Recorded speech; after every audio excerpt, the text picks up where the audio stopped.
बिस्मिल्लाहिर्रहमानिर्रहीम अस्सलामु अलैकुम वरहमतुल्लाहि वबरकातुहू। बाज़ औक़ात इंसान के घर में बीमारी आ जाती है। ये बीमारी इंसान को ख़ुद भी लग सकती है, घर में किसी दूसरे फ़र्द को भी लग सकती है।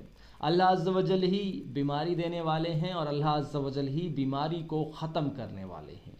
लेकिन आप जानते हैं कि अल्लाह अज़्ज़ व जल असबाब के ज़रिए अपने बंदे की मदद करते हैं।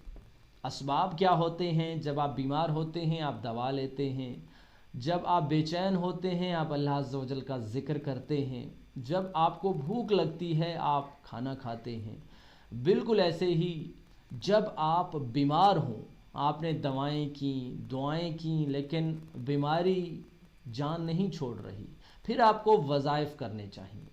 वज़ाइफ़ क्या होते हैं? अल्लाह अज़्ज़ व जल का ज़िक्र होता है।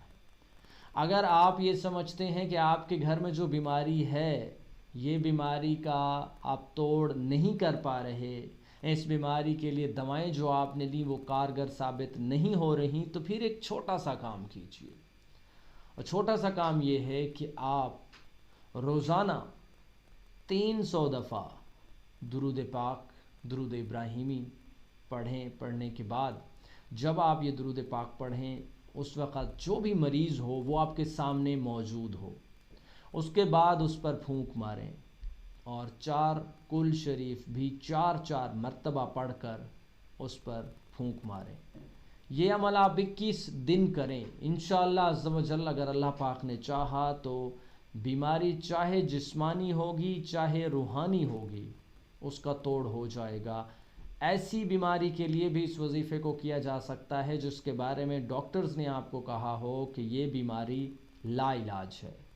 कोशिश करके देखिए, कोशिश करने वालों की हार नहीं होती। और जब एक मुसलमान अल्लाह अज़्ज़ व जल के रास्ते में कोशिश करता है तो अल्लाह अज़्ज़ व जल ख़ुद से उस पे इनायत करते हुए उसको कामयाबी से हमकिनार करते हैं।